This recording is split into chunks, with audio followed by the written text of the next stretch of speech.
Clear? So let us start once again. So right now in the session we discuss about the national movement, the modern industry and the national movement. At the same time we also need to discuss about some thematic topics which are very important for prelims examination. Okay? And in this topic, first of all, we'll discuss about growth and development of an ideology in the course of national movement. This ideology is known as the left-wing ideology in course of Indian national movement. Clear? Just understand that in the course of Indian national movement, we witnessed the growth of left-wing ideology, marked by radical changes to support the interest of the workers and the peasants. Clear? This left-wing ideology developed in course of national movement in two forms. One was growth and development of socialist ideology.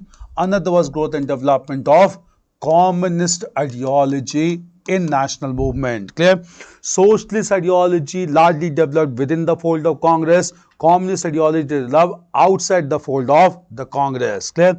The socialist ideology that developed within the fold of Congress was largely promoted by two important leaders within Congress. These two leaders were Jawaharlal Nehru. And Subhash Chandra Bose. Clear? We had discussed that both these leaders emerged as youth leaders, especially after Russian Revolution, and therefore both these leaders advocated radical change or complete independence for India.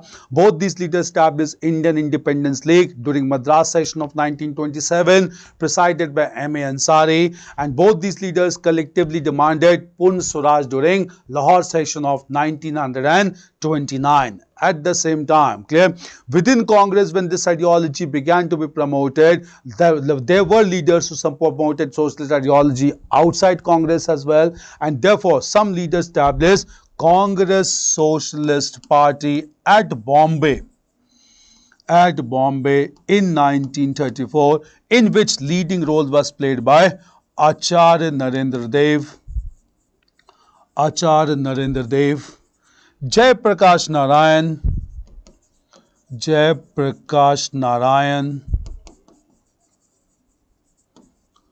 Achut Padwardhan.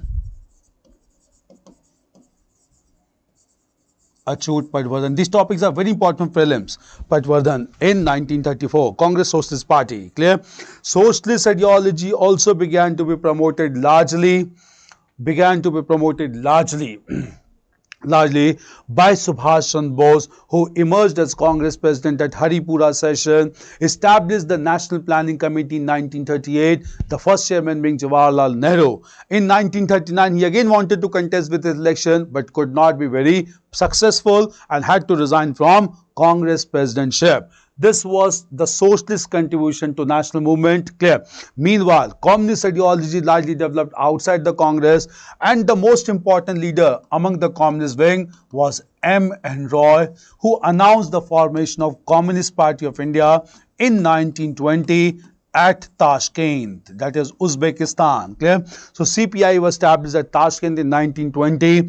Thereafter, one of the followers of M. N. Roy, Satya Bhakt, announced the formation of CPI in India at Kanpur in 1925. Clear? When CPI was established at Kanpur in 1925, British decided to suppress this movement radically, and therefore they arrested 4 important leaders of CPI, and all these leaders were tried under Kanpur conspiracy case. So 4 leaders were tried under Kanpur Bolshevik conspiracy case. Bolshevik was they wanted to organize Bolshevik revolution that took place in Russia. So it is known as Kanpur Bolshevik conspiracy case. And the 4 leaders convicted in this case, these 4 leaders were Muzaffar Ahmad, Shaukat Usmani, S.A. Dang, and Nalini Gupta. and Nalini Gupta. 4 members tried under Kanpur Bolshevik conspiracy case. Clear? In course of time, clear? In course of time, communist ideology started to become more popular, and thereafter some British also began to support communist ideology, especially after Great Economic Depression. And after, British launched another conspiracy case known as the Meerut conspiracy case.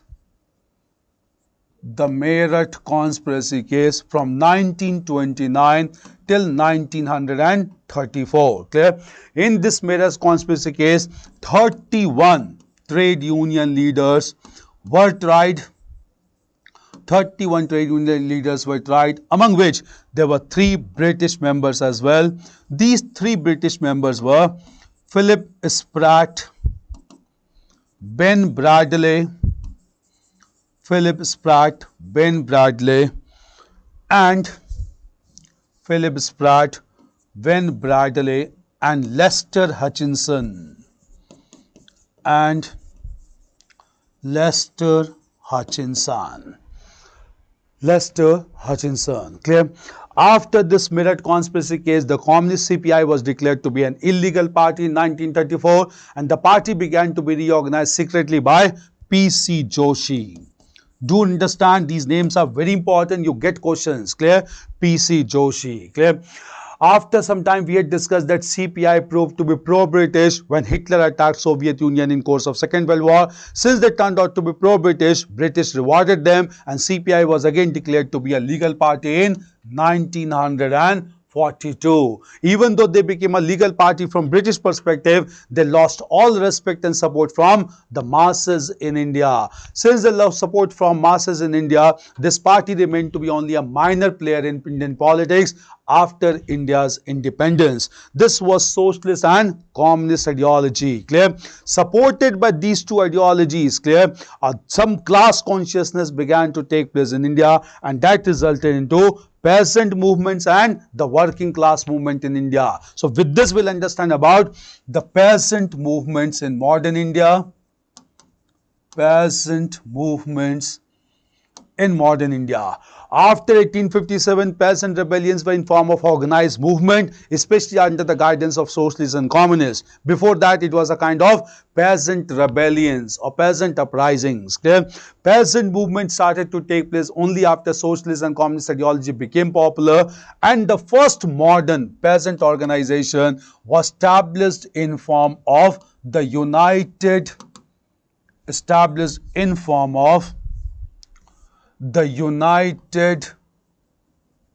Province Kisan Sabha, the United Province Kisan Sabha in 1918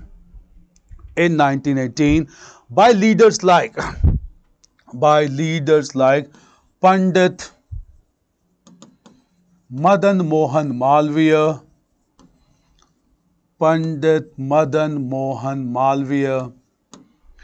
Gauri Shankar Mishra,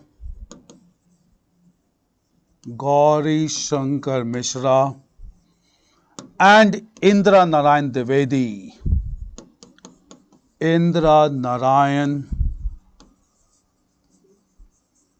Dwivedi. Clear? Right. However, this Kisan Sabha decided to remain aloof from the national movement of India and to participate in national movement of India, political movement in India.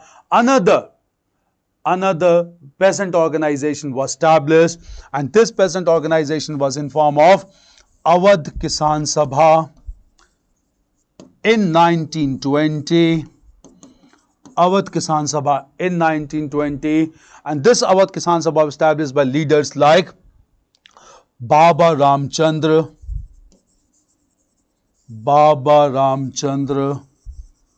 Jawaharlal Nehru, Kedar Nath, and Mata Badal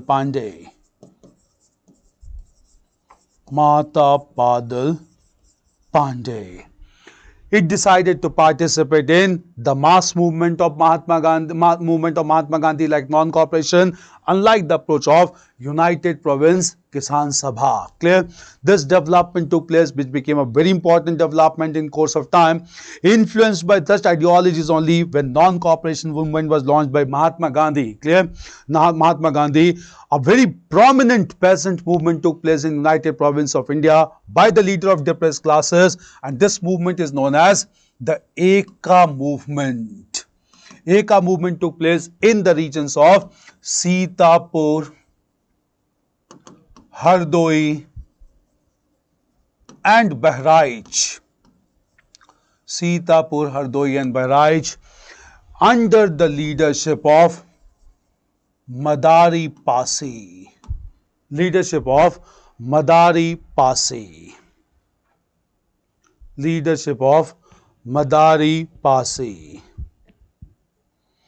Leadership of Madari Pasi. Madari Pasi. Clear? Right. However, just understand, however, this movement was brutally suppressed. During non-cooperation movement, another movement that took place was in the extreme southern part of India known as Mopla agitation in the region of Malabar. In the region of Malabar. Clear? This agitation in Malabar was led by Muslim peasants known as the Mopla peasants under the leadership of a spiritual leader, Ali Musalia. Ali Musalia. Clear? Right. In course of time, this movement turned out to be communal in nature because some British authority forced some Hindu zamindars to act against Mopla peasants, and therefore it turned out to be communal in color, and therefore British were able to suppress this movement. But before this movement became violent in nature, Mopla agitation was supported by Mahatma Gandhi and Ali brothers known as Muhammad Ali and Shaukat Ali. Clear? So it became highly popular movement in the region of Malabar. Clear? In the course of non-cooperation movement only in the region of Andhra, an organized rebellion was organized by Alluri Sitarama Raju. Alluri Sitarama Raju. All these were to take place during the non-cooperation movement.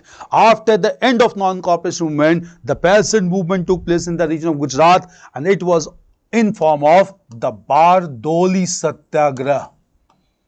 In the form of Bardoli Satyagraha, which was led by Sardar Vallabhbhai Patel.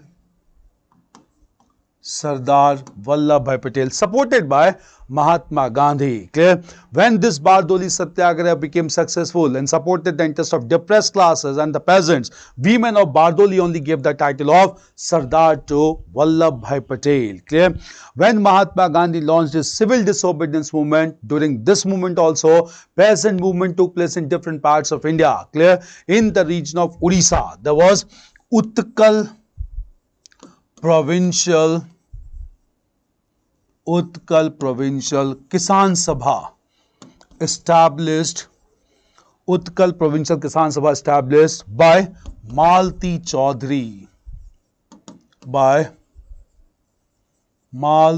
Chaudhary. Clear? Then peasant movement was organized in the Surma Valley of Assam. By a local leader known as Karuna Sindhu Roy. Clear? Karuna Sindhu Roy.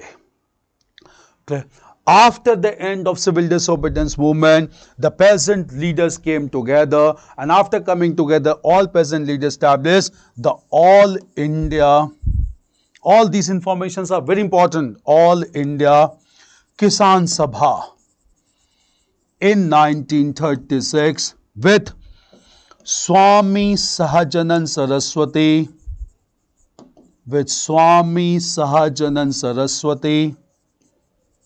as the first president of All India Kisan Sabha, peasant leader from Bihar, and N.G. Ranga as the first secretary. N.G. Ranga as the first secretary. Clear? Right. At the time of India's independence,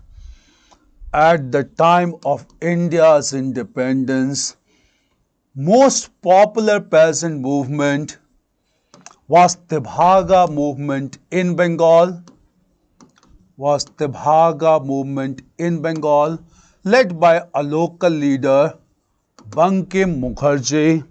Then we had Bakhast movement in Bihar and Punapra Velar movement in South India, largely spread. South India. Clear, right? In this way, peasant movement proved to be a very important development in course of national movement. Clear? At the same time, clear, apart from peasant movement, even working class movement developed very effectively in the course of Indian national movement. Working class movement in course of Indian national movement. Clear? Just understand how it started. We got questions. We've been asked questions on working class movement. Clear? The awareness among the working classes in India was largely started by a reformer in Bengal, Sasipada Banerjee, who began to publish a paper, Bharat Shramjeevi,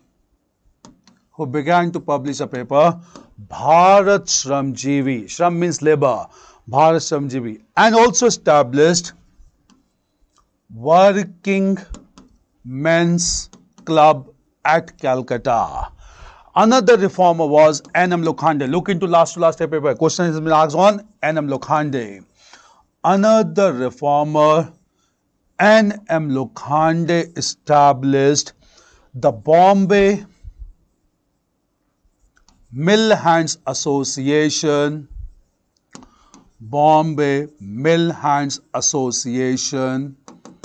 and also began to publish a paper, Deen Bandhu, Friends of the Poor.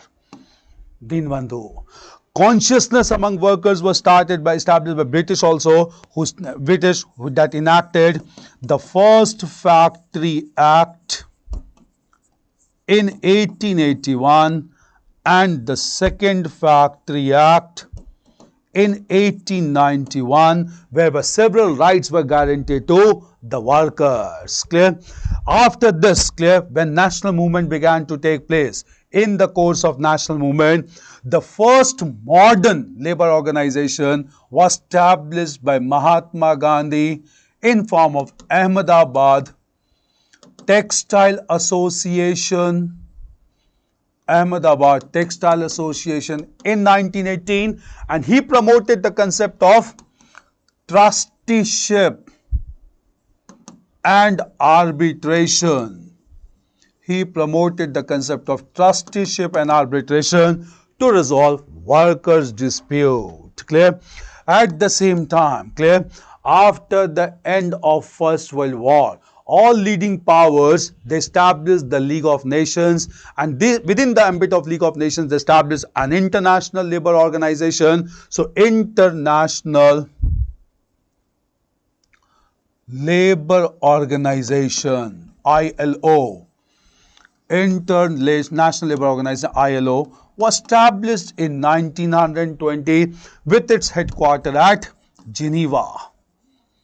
Meanwhile, at the same time, Russian Revolution became successful, and after the successful Russian Revolution, International Red Trade Union Congress was established. With headquarters at Moscow. Clear? At the same time, clear, in order to depute representative to International Labour Organization, Congress Party convened its annual session at Calcutta in 1920, which was presided by Lala Lajpat Rai. During this Congress session, A national body was formed known as All India Trade Union Congress, AITUC. All India Trade Union Congress. These facts are very important. You get questions on these facts only these days. All India Trade Union Congress with Lala Lajpat Rai as the first president and Diwan Chaman Lal as the first secretary. Diwan Chaman Lal as the first secretary. Clear? Right. However, differences began to take place among labor leaders to get affiliated with ILO based at Geneva, and the affiliation related to IRTUC established in Moscow. Clear? Communist members wanted to affiliate at Moscow, liberal members wanted to get affiliated at Calcutta. Ultimately, this resulted into a split among AITUC. The communist members established their own body known as RTUC under M.N. Roy, and liberal members established All India Trade Union Federation under the leadership of N.M. Joshi. Clear? Like such division affected the labor movement, and ultimately to promote solidarity among working classes, Sardar Vallabhbhai Patel promoted unity among all these organizations, and ultimately all these organizations again got united in 1939 due to role played by Sardar Vallabhbhai Patel. Clear? However, just after some time in 1942, clear, all communist leaders proved to be pro-British, who were also members of AITUC when Hitler attacked Soviet Union. This affected the sentiments of Sardar Vallabhbhai Patel, and he took all the nationalist members along with him and established a pure nationalist organization in 1944 known as Indian National Trade Union Congress. Clear?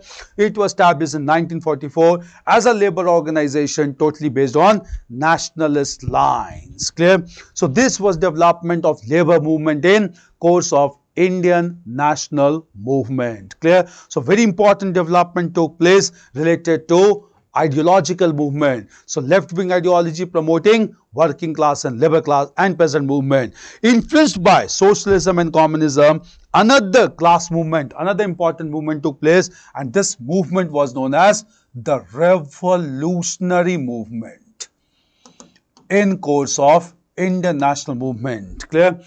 Revolutionary ideas began to emerge from the beginning of 20th century, largely because of some global developments. First major global development was with defeat of Russia by Japan. Clear? Russia witnessed the rise of large number of radical youths known as nihilists, and they began to assassinate several officers in Russia, and this ideology is known as nihilism. This nihilism inspired even Indian students. At the same time, apart from this, there was International Socialist Conference. International Socialist Conference held in Germany, which was attended by an Indian leader, Bhikaji Kama, Madam Rustam Bhikaji Kama, who hoisted the tricolor flag of India for the first time on 22nd of August 1907 in Germany. Clear?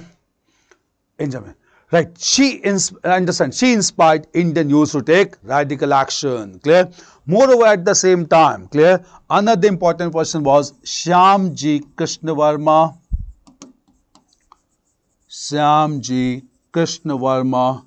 who established Indian Society in London, to encourage Indian students. Clear?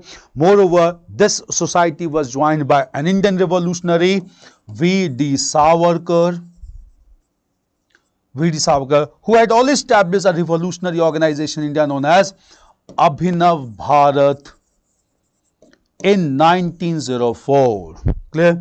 Under the influence of V.D. Savarkar and Shyamji Krishna Varma, an Indian student known as Madan Lal Dhingra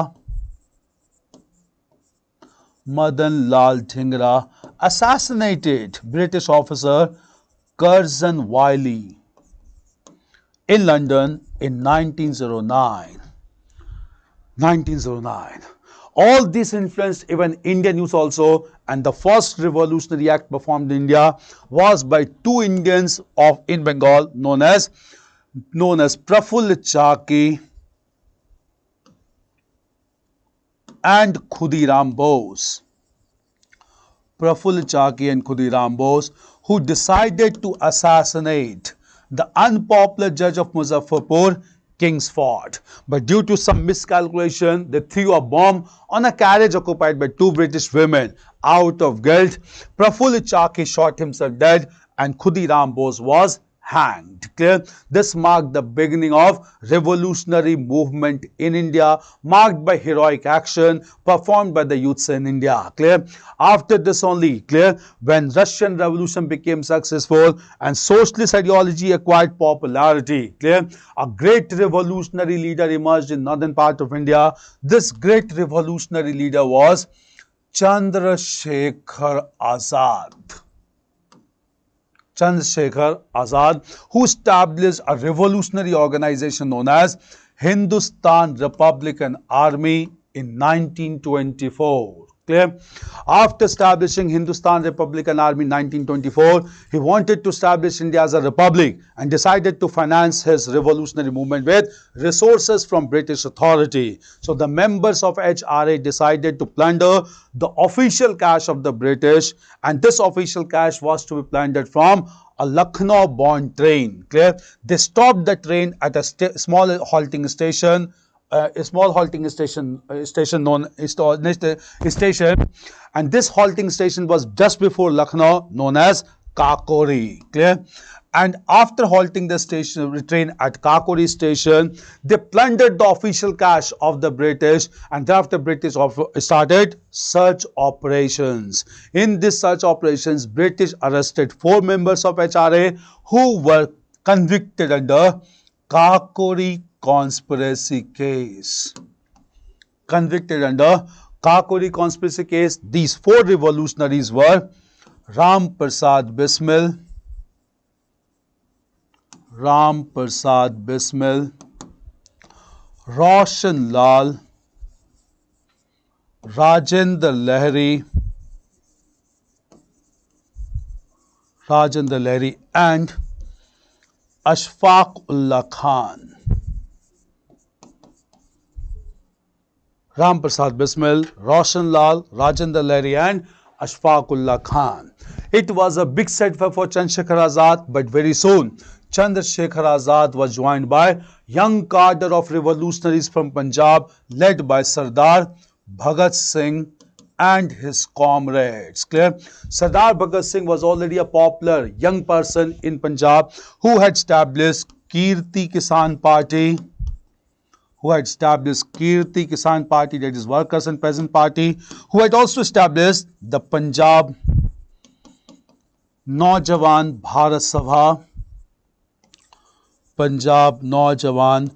Bharat Sabha in 1926. Clear?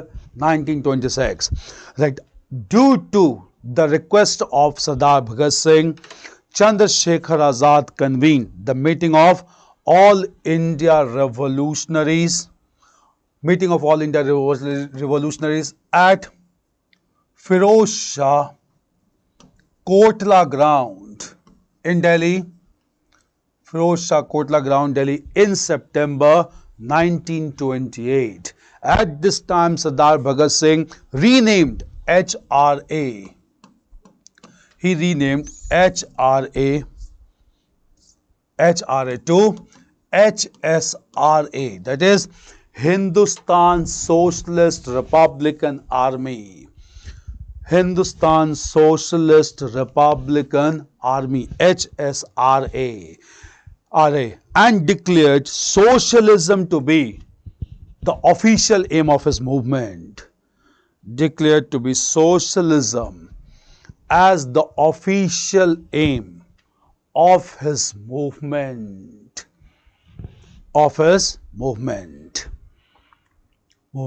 Clear? Right, next sentence. of his movement. Right. However, Sardar Bhagat Singh and his comrades were forced to adopt revolutionary action after the death of Lala Lajpat Rai during anti-Simon protest demonstration on 17th of November 1928. Okay. Therefore, the revolutionaries decided to assassinate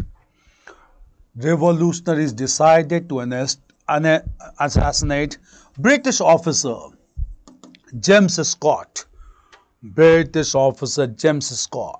who ordered assault on Lala Lajpat Rai. Okay. Right. However, due to wrong indication, revolutionaries fired on another police officer, J. Sounder, who died on 17th of December, exactly after 1 month, died on 17th of December 1928. Okay. British started search operations in Lahore. And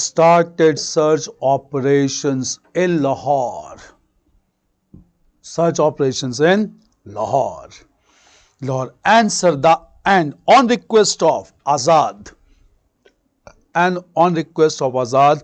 Sardar Bhagat Singh left Lahore with support of Durga Bhabhi, who was the wife of another revolutionary, Bhagwati Charan Bohra, who wrote an important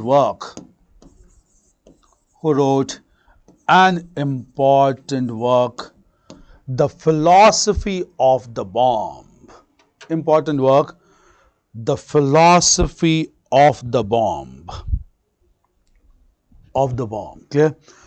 Right. Sardar Bhagat Singh reached Calcutta and he threw a bomb in Central Legislative Assembly.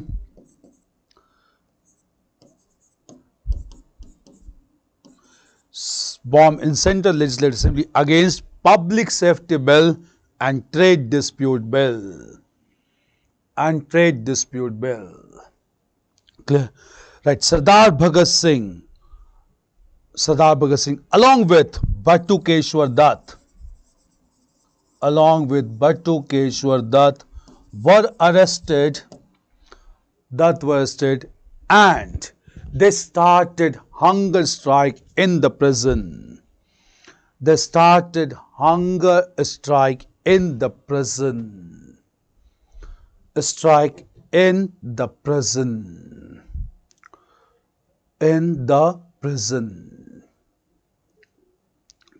Clear? In the prison. Right. Finally, Sardar Bhagat Singh,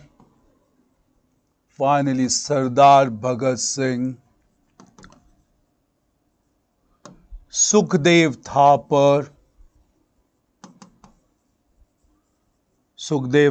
and Shivram Rajguru were hanged on 23rd of March 1931. Clear? Right. Meanwhile, Chandrasekhar Azad died in a police encounter.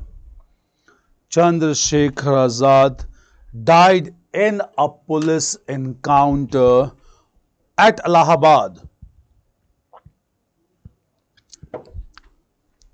Allahabad. On 27th of February 1931. 27th of February 1931. Clear? Just and just. Revolutionary movement also took place in Bengal. Under the leadership of Surya Sen, also known as Master Da, because of his teaching profession. Right. He organized the Chittagong Armory Raid.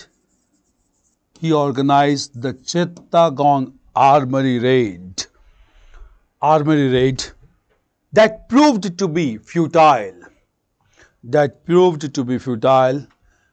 And he was arrested along with a women revolutionary.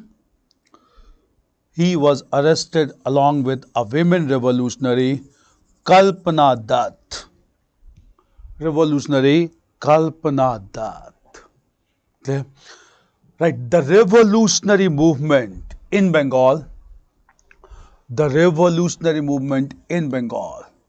was marked by active participation of women like Preeti Lata Wadedar,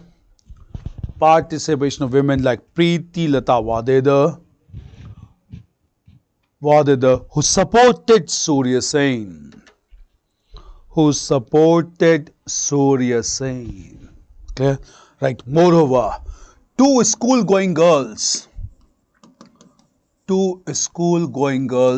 Shanti Ghosh and Suniti Chaudhary,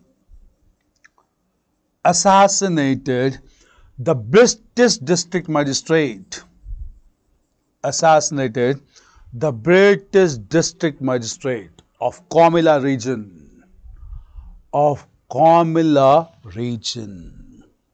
Okay, right. Moreover, another student, Beena Das, fired on British governor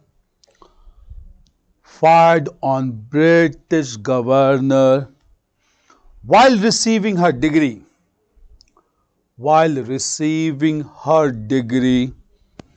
In the convocation ceremony.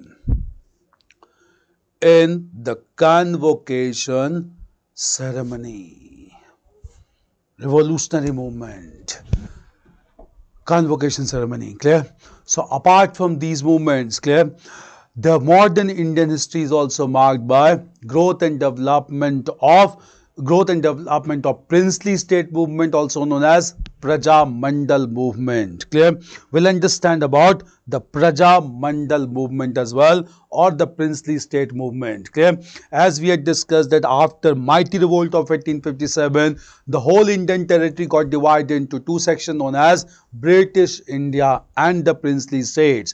Therefore, there were large number of princely states where also important awareness began to take place and developments started to take place, like in British India. First of all, as soon as princely states got established after the mighty revolt of 1857, they were given all support by British, because all of them supported British to suppress mighty revolt of 1857. In fact, Lord Canning gave a statement that they acted as storms in the breakwater, or they acted as breakwaters in the storm. Clear?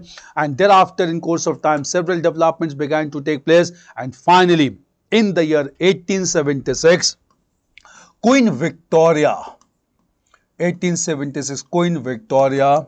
attended the Royal Darbar in India, or Delhi, in 1876, right, under the Royal Titles Act, of 1876, she proclaimed herself as Empress of India, Queen Empress of India. Title of Queen Empress of India, which indicated she was the Empress not only of British India, even of princely states as well. Clear? Large number of rulers of princely states wanted to clarify this title, because they wanted to rule as a sovereign monarch, not under the rule of British crown. Clear? All these developments went on taking place, and finally, when Mahatma Gandhi launched his non-cooperation movement, this movement was largely started or approved during the annual session of Congress at Nagpur in 1920, which was presided by V. Raghavacharya. V. Raghavacharya. Clear? Nagpur session 1920. Several leaders of princely states came to this conference and requested Mahatma Gandhi that their movement should be integrated with national movement. Mahatma Gandhi refused to accept this demand because Mahatma Gandhi was of opinion that there is level of awareness much less in princely states as compared to British India. And when this was denied by Mahatma Gandhi at this time, British tried to win the trust of the princely states, and British authority established Chamber of Princes in 1921 to discuss the common issues or related to princely states. Clear? At the same time, awareness began to take place in princely states, and finally, the leaders of princely states established an all India body known as All India States People's Conference in 1927. And this body, All India States People's Conference, was established by leaders like Balwant Rai Mehta,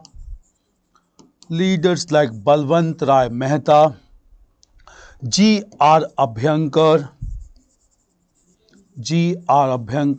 and Maniklal Kothare.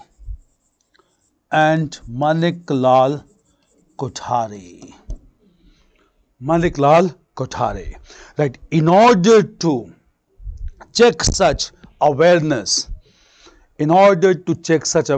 among princely states, British authority appointed a royal commission. British authority appointed a royal commission under Harcourt Butler.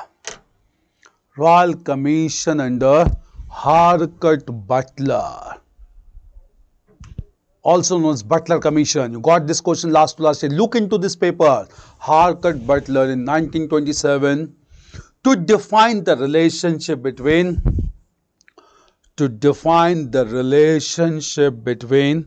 the British and the princely states.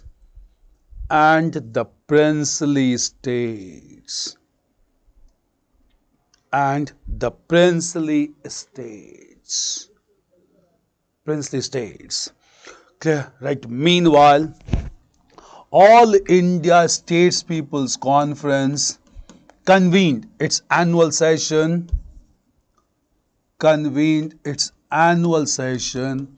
at Ludhiana in 1939.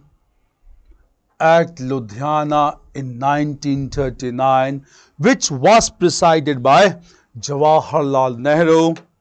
Ludhiana session, Jawaharlal Nehru, whereby he announced that freedom struggle of princely states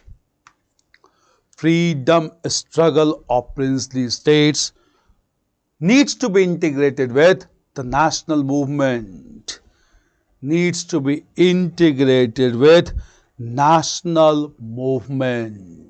Clear? That the two movements got finally integrated during the Quit India movement of 1942.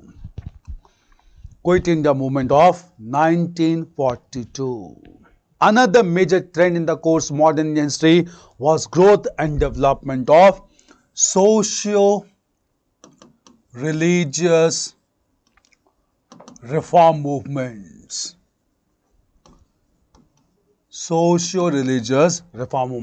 Very important. Again, you will get one question on socio-religious reform movement. There's no doubt. Clear? So, socio-religious reform movement. Clear? Now, this movement known as socio-religious movement started from the beginning of 19th century. The first person to start this reform movement was Raja Ram Mohan Roy.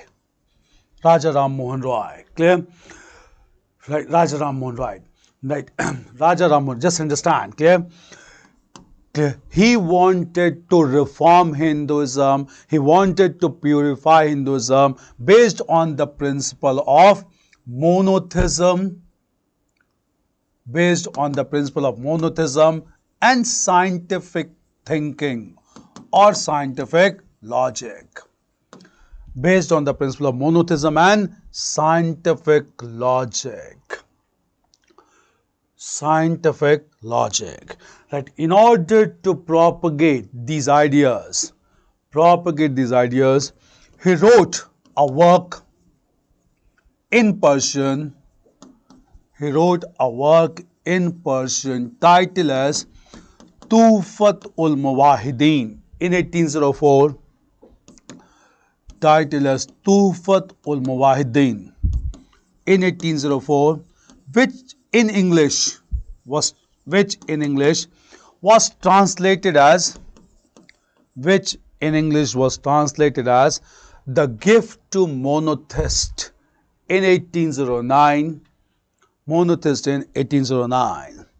Right. He established a religious organization, Atmiya Sabha, in 1814. Atmiya Sabha in 1814, which was converted into a large organization known as Brahm Sabha in 1828, converted to Brahm Samaj in 1829. All reforms are very important. Brahm Samaj in 1829. Right. Meanwhile, Raja Ram Mohan Roy started campaign against the custom of sati, which was abolished by British authority in 1829. He began to promote education in Indian society. He gave support to a Dutch watchmaker David Hare. And with support given by Raja Ram Mohan Roy, David Hare established Hindu College at Calcutta in 1817. Raja Ram Mohan Roy himself established another institution in Bengal known as Vedanta College at Calcutta in 1825. Right. Moreover, he is considered to be pioneer of modern journalism, as he was well versed in different languages.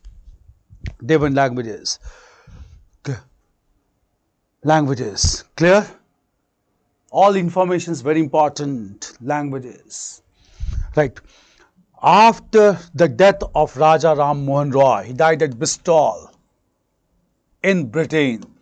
After the death of Raja Ram Mohan Roy at Bristol, Brahm Samaj was left leaderless, and after some years, this organization was joined by another reformer from Bengal, Debendranath Tagore. Who had already established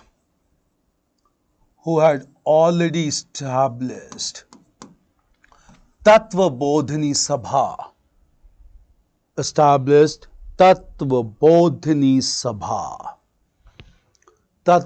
Sabha.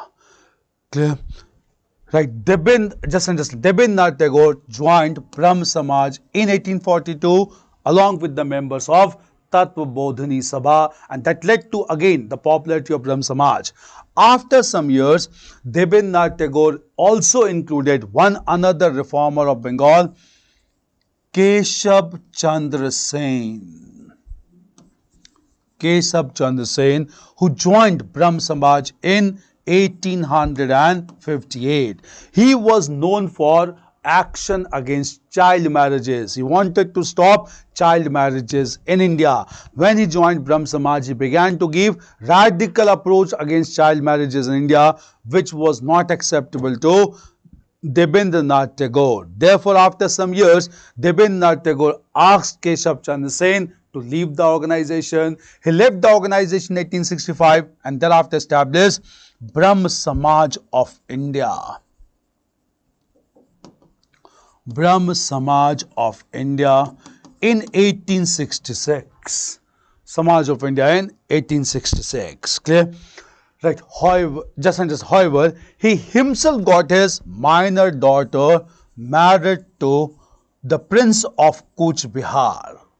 himself got his minor daughter married to Cooch Behar. Meanwhile, at the same time, under the pressure of Keshav Chand Sen, British authority enacted the first act known as the Native Marriage Act in 1872 to prohibit child marriages. But this act was not binding in nature, could not have much impact. That is why, since it was not binding in nature, Keshav Chand Sen got his own minor daughter married to the Prince of Cooch Behar. This led to huge disillusionment among his followers only, and large number of Brahm followers left the Brahm Samaj of India and they established another organization known as the Sadharan Brahm Samaj. Known as the Sadharan Brahm Samaj in 1878. Sadharan Brahm Samaj in 1878. Clear. So, continuous development of Brahm Samaj. Along with years, you should know. These are very important. Clear. So, here only Native Marriage Act. Here only we will discuss about all major developments related to child marriages. Clear. Just understand. Clear. After enactment of the Native Marriage Act, Native Marriage Act in 1872, the next major legislation enacted to prevent child marriage in India was known as the Age of the Consent Act. This Age of Consent Act was passed in 1891 due to the efforts of a Parsi reformer, B.M. Malabari. Clear? So, B.M. Malabari got Age of Consent Act enacted in 1891. Clear? It was done by B.M. Malabari. Clear? B.M. Malabari. According to this act, the minimum marriage age for girls was fixed as 12 years. You should know this act was opposed by Bal Gangadhar Tilak. Not because he was reactionary, but Bal Gangadhar Tilak never wanted British to interfere in the social customs of India. Clear? After some time in modern era, British authority enacted another legislation for this, and this was in form of the Sharda Act in 1929, whereby the minimum marriageable age for girls and boys was fixed as 14 years and 18 years respectively. This Sharda Act was continued even after India's independence, and finally in post-independent era, Union Parliament enacted the Child Marriage Restraint Amendment Act. The Child Marriage Restraint Amendment Act in 1878, whereby the minimum marriageable age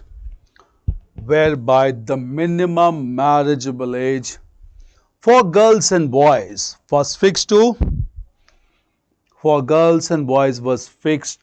18 years and 21 years respectively.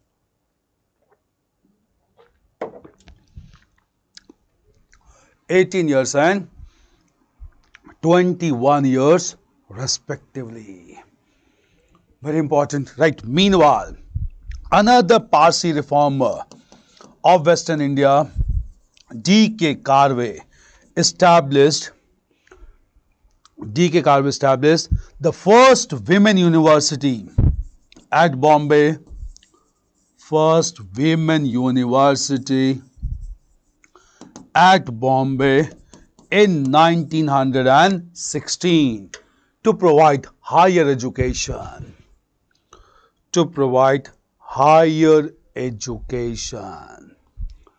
Clear? So, Brahma Samaj and related developments. Clear? Now, just understand, socio-religious movements is broadly divided into two sections. Some movements are known as reformist movement like Brahm Samaj, and some of them are known as revivalist movement, because some of them wanted to revive the true teachings of Hinduism, some wanted to reform the superstitious practice of Hinduism.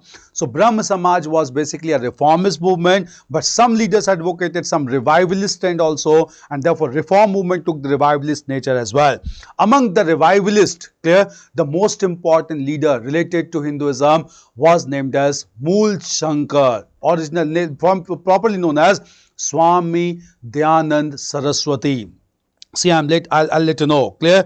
Swami Dayanand Saraswati should be prepared properly this time. The reason is our Prime Minister has started to celebrate the 200th birth anniversary of Swami Dayanand Saraswati, and therefore all his contributions becomes very important. Clear?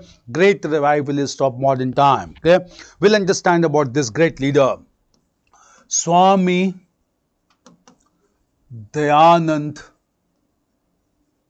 Saraswati. Swami Dayanand Saraswati. Clear? Dayanand Saraswati. Swami, originally known as Mool Shankar. Okay.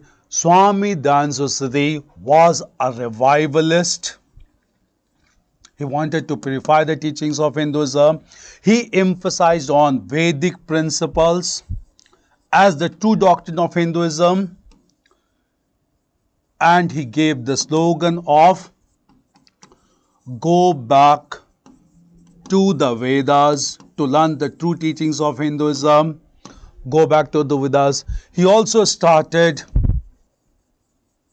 Shuddhi movement in order to bring back all the followers of Hindu faith who had accepted other religions under different circumstances. This Shuddhi movement later on became controversial as well. Yeah. Swami Dayanand Saraswati advocated his ideas through a paper titled as the Satyarth Prakash. Swami Dayanand Saraswati established a religious organization known as Arya Samaj, and he wanted Arya Samaj to work towards women emancipation and promotion of education. Clear? The traditional, the orthodox members of Arya Samaj, clear? The orthodox members of Arya Samaj established Gurukul Pathshala. Established Gurukul Pathshala at Haridwar. Gurukul Pathshala at Haridwar in 1902. In 1902. Okay. The liberal members of Arya Samaj,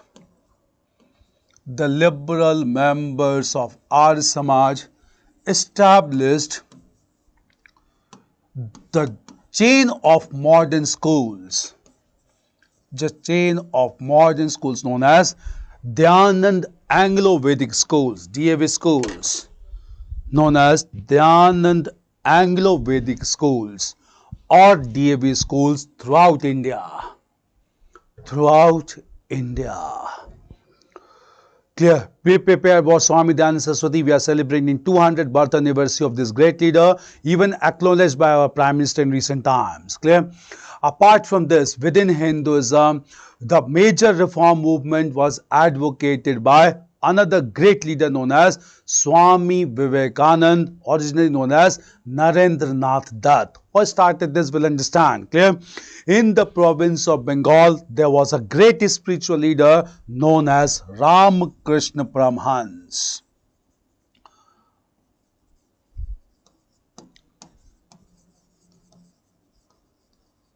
Known as Ramakrishna Paramhans. Friends, who was oppressed in a famous Kali temple.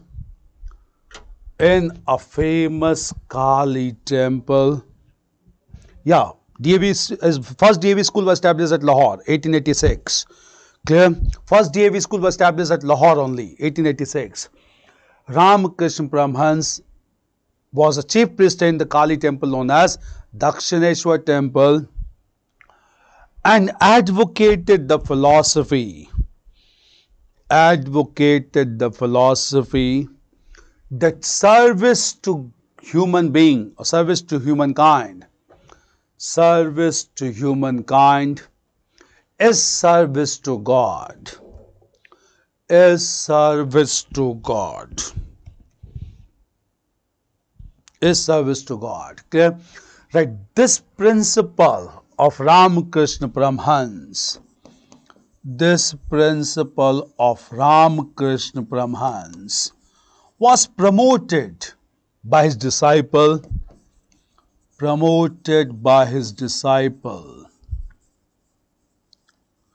disciple Narendranath Dutt, disciple Narendranath Dutt or Swami Vivekanand, Swami Vivekanand.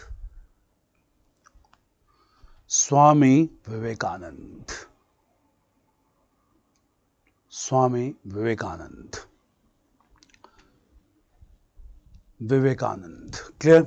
Right. He attended the World Conference of Religions. He attended the World Conference of Religions at Chicago in 1893, where he emphasized on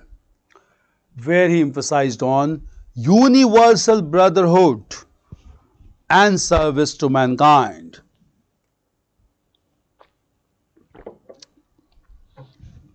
Universal brotherhood and service to mankind. Service to mankind. Service to mankind. Mankind. Clear? Right, next sentence. Service to mankind.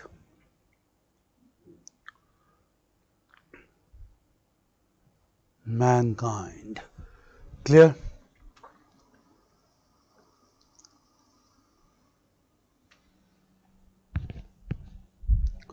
To mankind. Clear? Right, next. Mankind.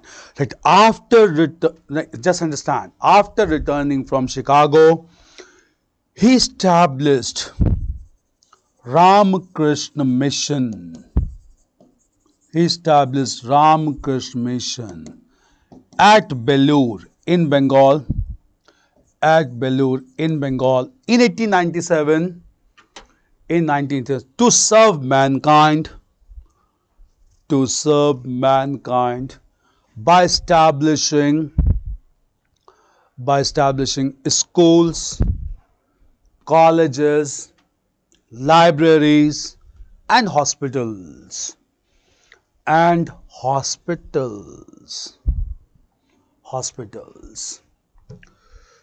Swami Dhanand Saraswati or Swami Vivekanand. Clear? Right. The revival of Hinduism.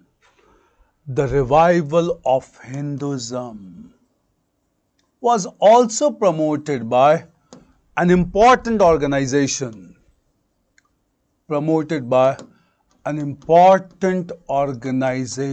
Known as the Theosophical Society.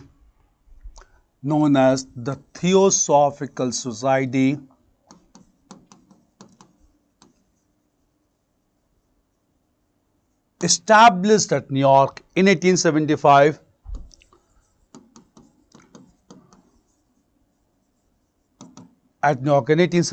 By Madam H.P. Blavatsky and Colonel H.S. Olcott. Madam H.P. Blavatsky and Colonel H.S. Olcott. Colonel H.S. Olcott.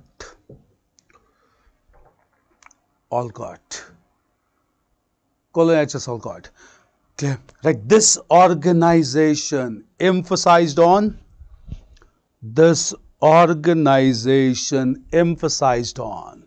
principles like theory of karma,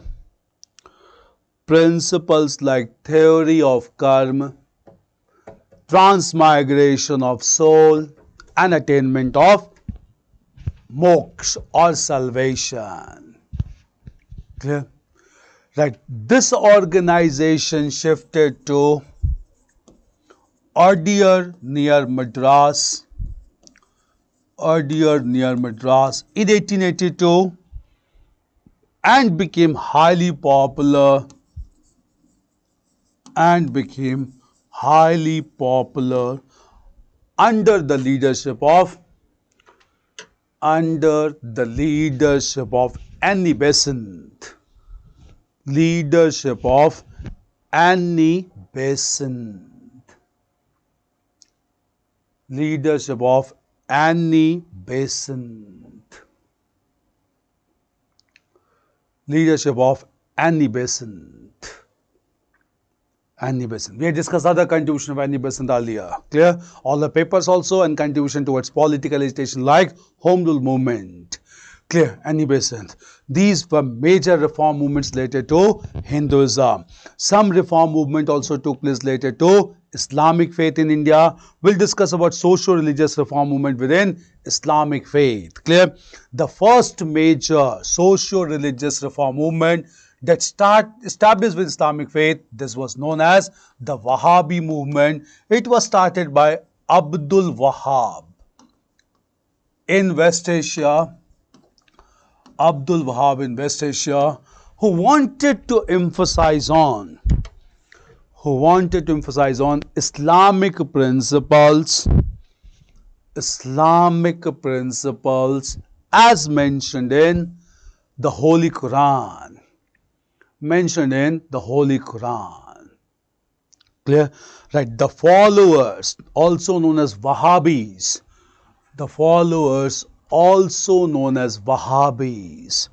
went to different parts of the world, and they also came to India, through the northwestern side, Okay. Now just, however, under the leadership of Shah Waliullah,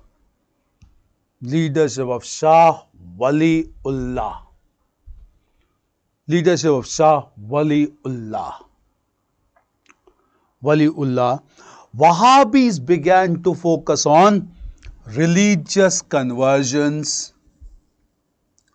began to emphasize on religious conversions as they wanted to convert India,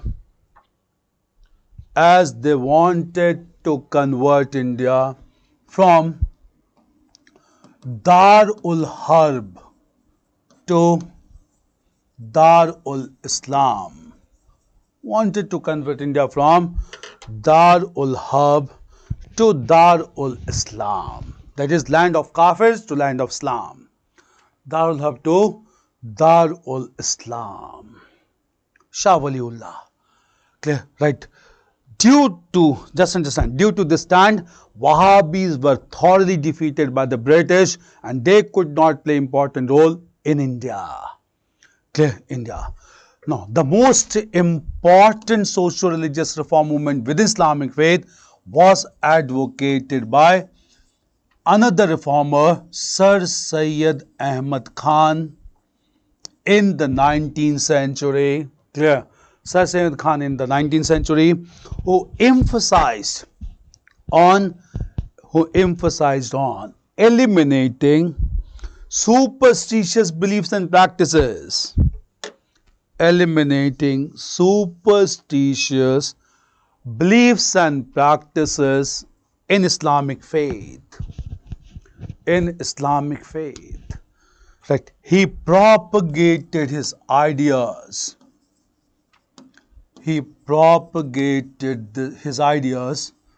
Through a paper titled as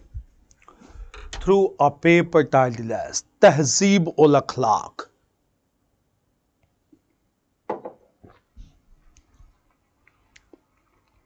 Through a paper titled as Tehzeeb-ul-Akhlaq. Right. In order to promote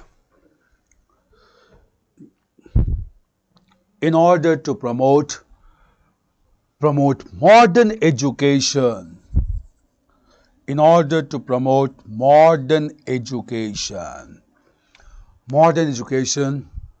he established Mohammedan Anglo-Oriental College, Mohammedan Anglo-Oriental College at Aligarh in 1875. MAO College at Aligarh in 1875, that later on got converted into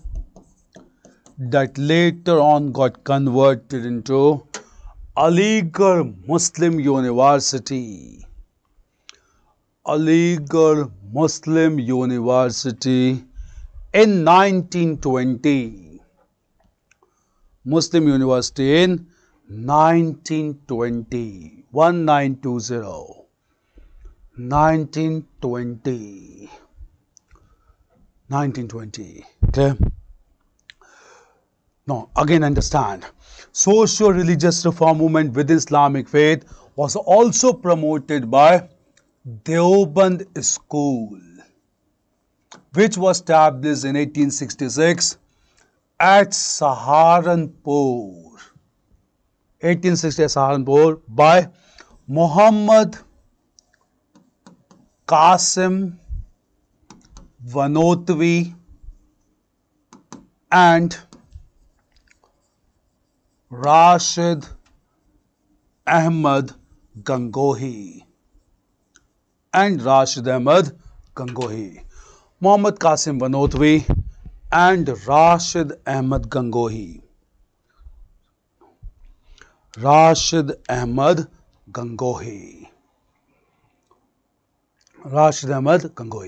Right. This school, just understand, this school focused on only Islamic learning against the Aligarh school, focused on only Islamic learning, but remained to be hardcore nationalist organization.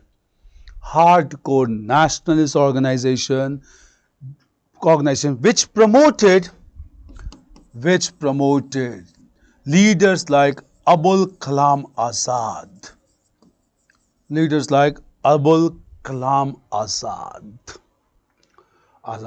Right. This school even issued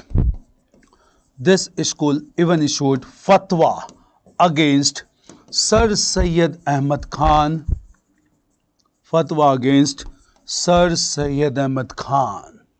When he turned out to be pro-British,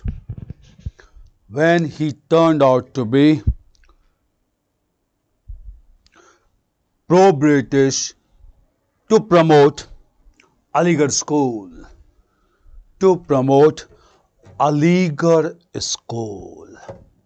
So, religious reform movement within Islamic faith. Now, question, sir, how to remember so much of information, Shashi? How to mug up all these things to too much of information? See, I'll let you know. I'm giving all these information because at one place you should have this thing. You should know that these are to be prepared because you get questions from these areas. And how to remember? You just have to go on revising things. Once you revise things, obviously it will get into your mind and you will be able to solve questions there because you will have to memorize all these things. This is a very important topic of it. That is why I'm covering all of it so that you are able to have the idea how to go with paper on modern Indian history. Clear? Now, religious. Now we'll move to socio-religious reform movements within Sikh community or within Sikhism. Sikh community. Clear. Sikhism is the newest religion in India, latest religion in India, pure indigenous religion of India, which has been established on the basis of the teachings of 10 spiritual gurus, starting with Guru Nanak and ending with Guru Gobind Singh. This community, when established, largely confined to Punjab, they established their religious worship or religious places known as dharmsal. These dharmsals properly came to be known as Gurudwaras. Clear? So they established large number of Gurudwaras, and these Gurudwaras began to be looked after or managed by Mahants, the religious leaders. Clear? But in course of time it was realized the Mahants was using the fund of Gurudwaras for their personal benefit. Therefore, Sikh community wanted to relieve the Gurudwaras from corrupt Mahants, and for this Sikh community established the first reform organization known as the Singh Sabha. This Singh Sabha was established in 1873 at Amritsar. Clear? The purpose was to relieve the Gurudwaras from the clutches of corrupt Mahants. And when Mahatma Gandhi launched non-cooperation movement, the members of Singh Sabha approached him and wanted to take action against corrupt Mahants. And therefore, on the request of Mahatma Gandhi, British authority enacted a comprehensive legislation known as the Shiromani Gurudwara Prabandhak Committee, the Shiromani Gurudwara Prabandhak Committee SGPC Act in 1922, which was amended finally in 1925, whereby Gurudwaras were to be managed by group of people, committee of people, not by single individual, to maintain check and counter check. This was done in 1922, amended in 1925. Clear? Similarly, reform movement also took place in the religion of Parsis community, who are also known as Zoroastrians. Clear? And the only major reform movement established among Zoroastrian religion, this was in form of Rehnumai Mazd-e-Asan Sabha,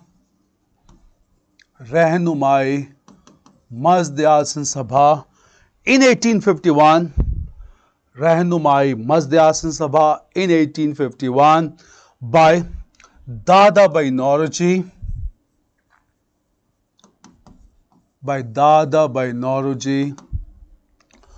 Nauroji Fardunji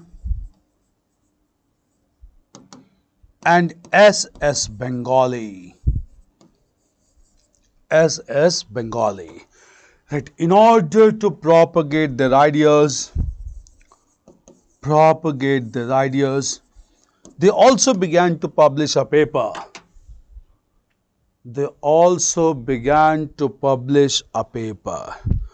Rast Goftar.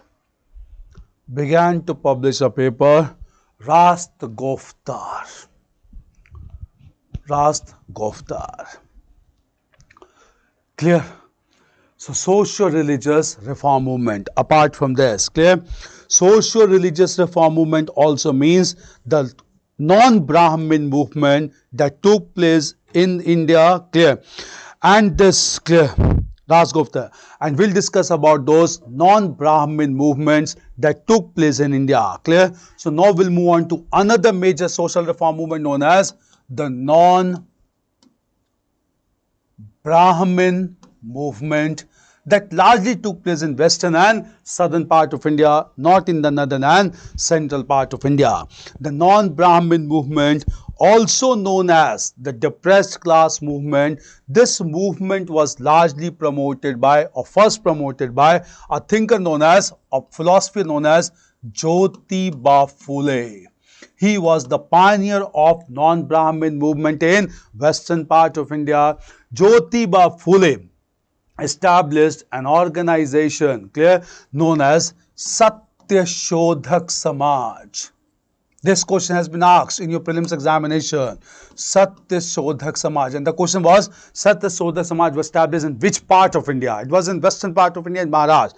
Satyashodhak Samaj in 1875. And he also, clear, also began to publish a paper, Gulamgiri, to relieve the depressed classes,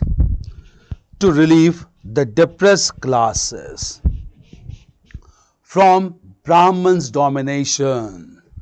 His wife Savitribai Phule contributed towards girls' education largely. Clear? Right. After Jyotiba Phule, clear?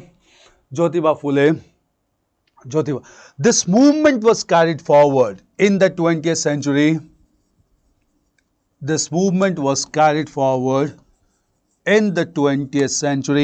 By Sahuji Maharaj.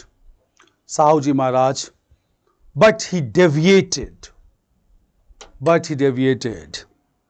Clear? Right. Shahuji Maharaj began to demand Kshatriya status for the depressed classes, and also reservation of seats,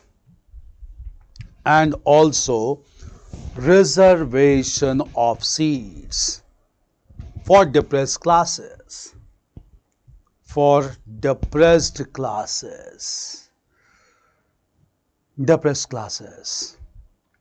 Clear?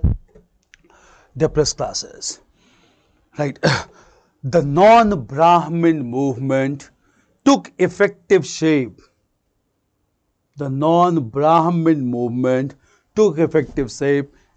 the present Tamil Nadu,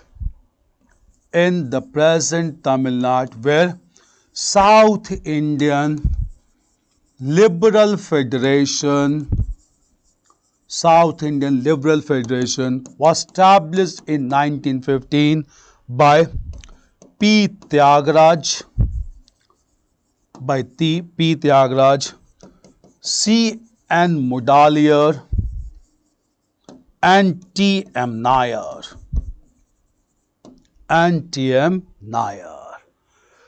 After some time, South Indian Liberal Federation was converted into Justice Party in 1917 to advocate the political rights of depressed classes. Justice Party. Clear? This party became highly popular. Justice Party. Clear? This party became highly popular under the leadership of E.V. Ramaswamy Naikar, also known as Periyar. E.V. Ramaswamy Naikar or Periyar. Clear? Periyar. Right. He had started a movement. Known as Self-Respect Movement in 1924 and interpreted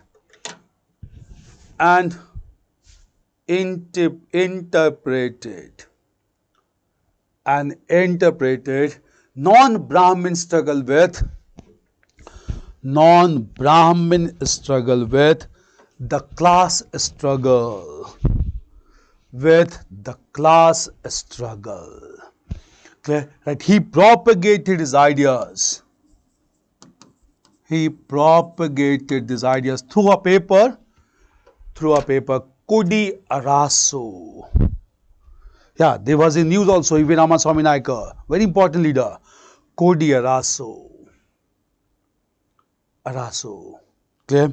Right. After E.V. Ramaswamy Naikar, Justice Party was led by C. N. Annadurai.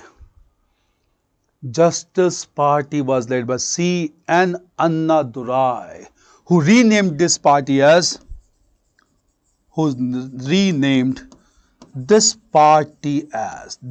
Kazhagam or Dravidian Federation.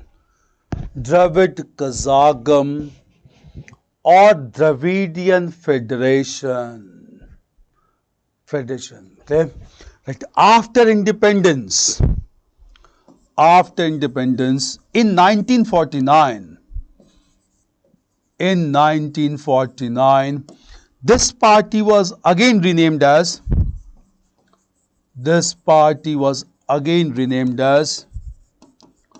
Dravid Munnetra Kazhagam, DMK.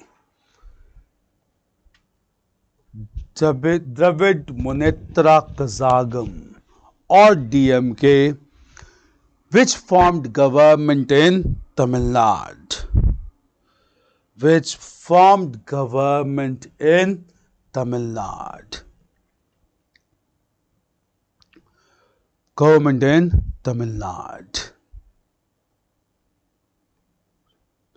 Clear? Tamil Nadu. So, Justice Party, Tamil Nadu. Clear?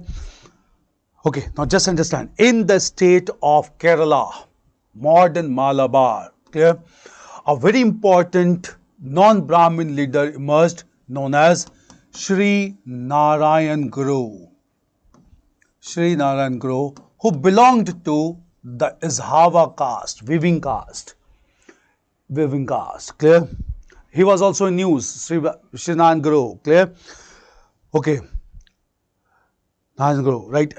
He started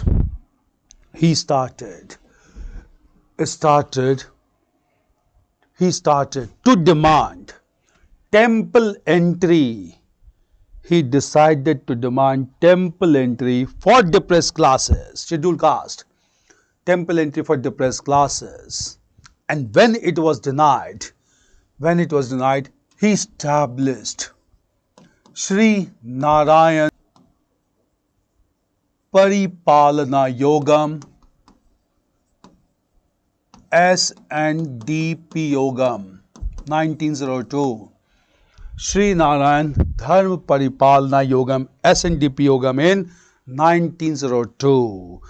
To establish separate temples for depressed classes.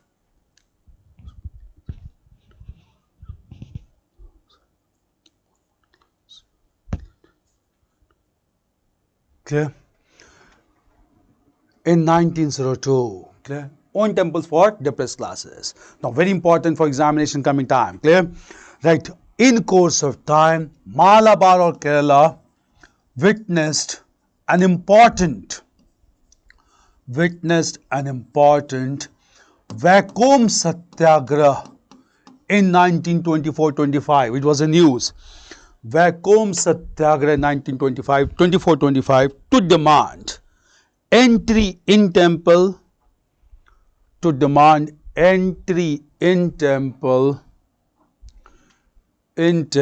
for depressed classes. Depressed classes.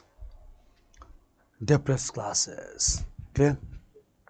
Understand from here. Clear? Right. Just understand, the most important leader of depressed class. The most important leader of depressed class was Dr. B.R. Ambedkar, who belonged to the Mahar community. He belonged to the Mahar community. Right. After attaining several degrees from leading universities, Dr.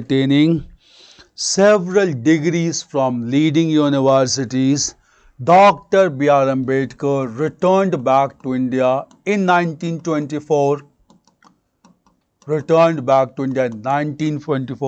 And established Bahishkrit Hitkarni Sabha for depressed classes. Bahishkrit Hitkarni Sabha for depressed classes. Right. He participated, just understand, he participated in all the 3 sessions of the Round Table Conference.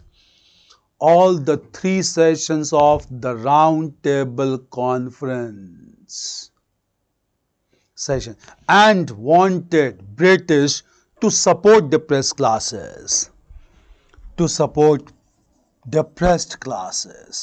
Right. Under his influence, British Prime Minister Ramsay MacDonald announced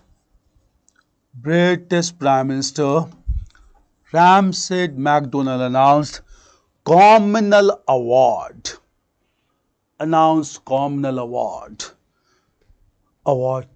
To provide reservation to depressed classes. On the criteria of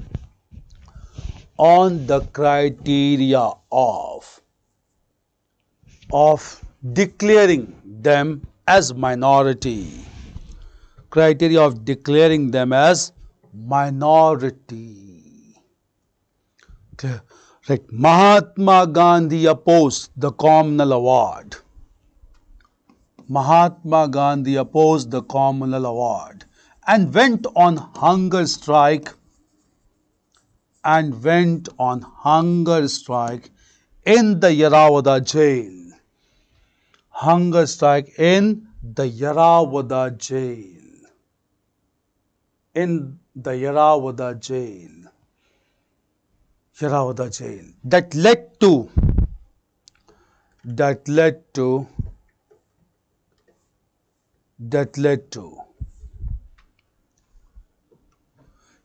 jail. That led to a pact known as Pune Pact on 24th of September 1932.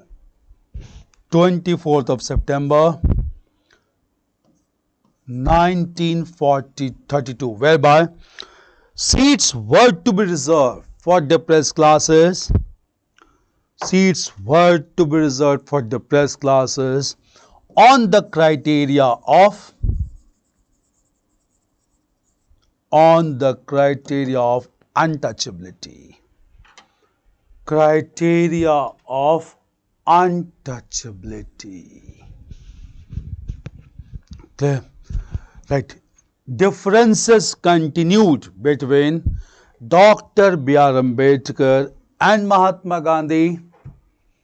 Continued between Dr. B.R. Ambedkar and Mahatma Gandhi.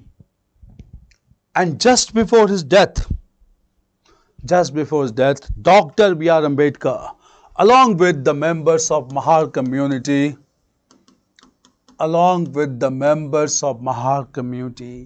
accepted Buddhist faith,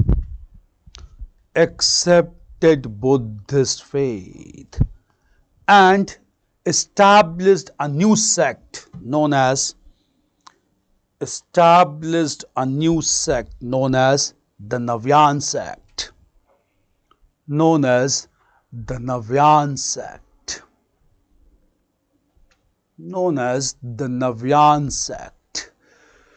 Clear? So, non-Brahmin movement or depressed class movement. See, these are the most important topics to be prepared in modern Indian history. You need to get prepared all these areas. They are very important. You need to cover all these areas thoroughly. Clear?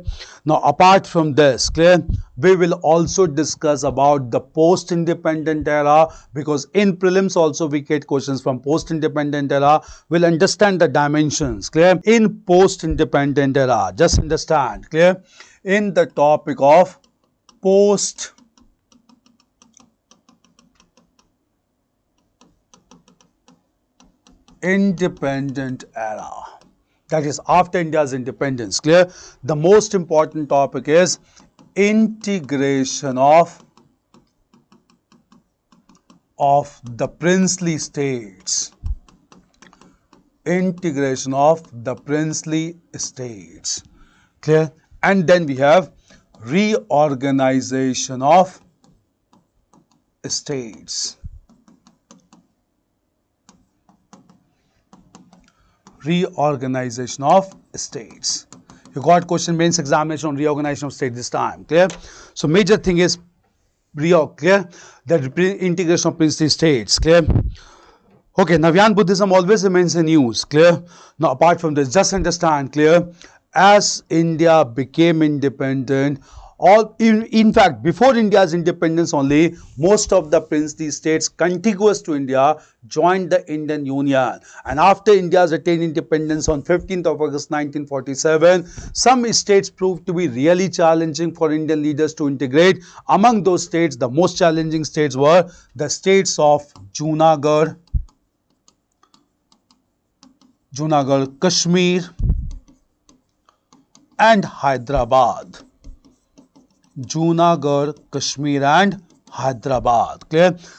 All these princely states were integrated by independent India's first Home Minister Sardar Vallabhbhai Patel, assisted by his secretary known as V.P. Menon. Clear? So Sardar Vallabhbhai Patel and VP Menon tried to integrate all these states. Junagadh was integrated through public referendum held by Government of India. At the same time, Kashmir was integrated by instrument of accession signed at this time, and Hyderabad was integrated through military adventure, police adventure. Clear? So Junagadh was integrated through public referendum. Kashmir was integrated through instrument of accession signed by Maharaja Hari Singh, 22nd of October 1947, and Hyderabad was integrated through police action. Formally we call it to be police action only, also known as Operation Polo. With Operation Polo, Hyderabad was integrated. So all these princely states were integrated by Sardar Vallabhbhai Patel and his secretary VP Menon. Apart from integration of princely states, another development took place was reorganization of states in India, and this reorganization of states in India was started on the demand of Telugu speaking people who wanted Telugu speaking state to be created in the region of Madras. Clear? That led to the creation of first linguistic state. The first linguistic state was created in the form of Andhra in 1953, and that combined Rayalaseema and the region of Rayalaseema and coastal Andhra. Clear? Later on, Telangana was added to this, and it became Andhra Pradesh in 1956. Thereafter, States Reorganization Commission was formed. Clear? And States Reorganization Commission was headed by a Congress leader, Dr. Fazal Ali. Dr. Fazal Ali. That also included members like H.N. Kunzru and an historian, K.M. Panikkar. K.M. Panikkar. Based on the recommendation of States Reorganization Commission, Union Parliament enacted the States Reorganization Act in 1956, and thereafter states began to be reorganized. Clear? This reorganization started. The first two states to be created under the provisions of this act were the linguistic states of Maharashtra and Gujarat in the year 1960, and thereafter major reorganization took place in northeastern part of India, whereby several states were carved out on different criteria. First of all, the state of Nifa was created on the northern borders of Assam, and Nifa was later given the status of Arunachal Pradesh in 1987. Naga dominated region was separated in form of Nagaland in 1963. At the same time, Mizoram was created as separate state for Mizo tribe in 1987. Along with that, Meghalaya, the state of abode, was created in 1972, along with two princely states of Manipur and Tripura. Clear? So it all led to, all these commissions are very important. Fazal Ali Commission, known as States Reorganization Commission, and ultimately in 2014, Andhra Pradesh was again divided and Telangana was separated as the 28th state of Indian Union. And the latest change in the political map of India is that the status of Jammu and Kashmir has been changed. The special status has been taken away through parliamentary legislation, and from 2018 onwards, clear, the state of Jammu and Kashmir has been converted into two union territories of Jammu and Kashmir on the one hand, Ladakh on the other hand, and at the same time, a special category allotted to the state has been abolished to integrate Jammu and Kashmir full-fledgedly into Indian Union. Reorganization of states, integration of princely states. Clear? Meanwhile, at the same time, in post-independent era, land reforms became a very important demand of the leaders in India. Land reforms were started in India on the recommendations of Kumar Appa Committee, J. Kumar Appa Committee, and under the basis of Kumar Appa Committee only, Union Parliament enacted the first Constitutional Amendment Act, and this first Constitutional Amendment Act led to the 9th schedule to Indian Constitution, whereby all land reforms related acts were to be placed in 9th schedule and to be given blanket immunity from judicial intervention. Clear? So just to give judicial protection from judicial intervention, these laws were to be included into the 9th schedule of the Indian Constitution, and that guaranteed land reforms in India, even though it could not be implemented properly due to elite character of Indian bureaucracy in post-independent era. Land reforms was also started voluntarily by Achar Vinoba Bhave.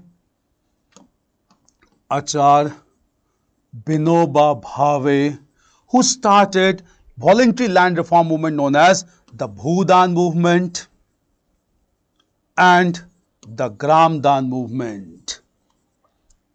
Bhudan movement and the Gramdan movement. Bhudan movement was started from the village of Puchampalli in Nalgonda region of modern Telangana, where one person, Veda Ramchand Reddy, donated lands, and Gramdan movement was started from the district of Hamirpur in modern Uttar Pradesh from 1952. Even these movements could not be very effective, as in course of time people began to donate infertile lands that defeated the whole purpose of the Bhudan and the Gramdan movement. So land reforms became another very distinctive feature of the movement in post-independent era. Clear? At the same time, in post-independent era, another major development was that emergency was imposed by Indira Gandhi, just because movement was led by Jayaprakash Narayan. Clear? And during emergency, which was imposed by Indira Gandhi from 1975 to 1977, clear? The most important development was constitutional change, when Indira Gandhi enacted 42nd Constitution Amendment Act, whereby all major provisions of Constitution were to be changed, and later on it was reversed to some extent by 44th Constitution Amendment Act passed by the Janata government. This must have been done in Indian polity as well. Clear? So all these are very important developments in post-independent era. From historical perspective, the most important being integration of princely states, especially Junagadh, Hyderabad and Kashmir, and reorganization of states, whereby several states had been carved out till recent times, the latest being Telangana, and abrogation of the special provision for Jammu and Kashmir. These are major developments of post-independent era. It's fine. Another areas of post-independent era must have been covered in other areas of GS. Clear? Okay, so this is, sir, please cover international relations also. We'll be covering international relations also, don't worry. Clear? No, this is all about modern history. We are done elaborately. Have these things in your mind. These are the topics to be prepared. You cannot go to examination hall without preparing at least these topics, because you will get questions from these topics, I'm sure. Clear? Now after this, now we'll move on to discuss about ancient India, medieval India, with a special focus on culture. So first of all, we'll cover ancient India, then medieval India, and then separately we'll discuss the culture of ancient and medieval history. Clear? So in ancient India, medieval India, I'll let you know the major timeline and major developments from where questions are asked, and then we'll discuss about major cultural dimensions. Clear? It's fine. Clear? It's clear. So now, since we'll start with ancient, medieval and culture after in the next session. Clear? So let us have a break once again. Clear? We have covered one large module in fact, and after a break for half an hour, we'll start exactly at 9 o'clock, and we'll start with ancient India, medieval India and Indian culture. Clear? So take your time, just get free. Clear? And guys, where is modern history notes available? Clear? Okay, I'll talk to the management about modern history notes, but I had done all the major things. Have these things with you. Clear? Now let us start with, clear? Thank you Raksha Yadav. Clear? Now let us start with ancient, medieval and culture, especially culture, because you get questions on culture and that is quite problematic for students. So here we'll be covering culture as well. So we'll have a break for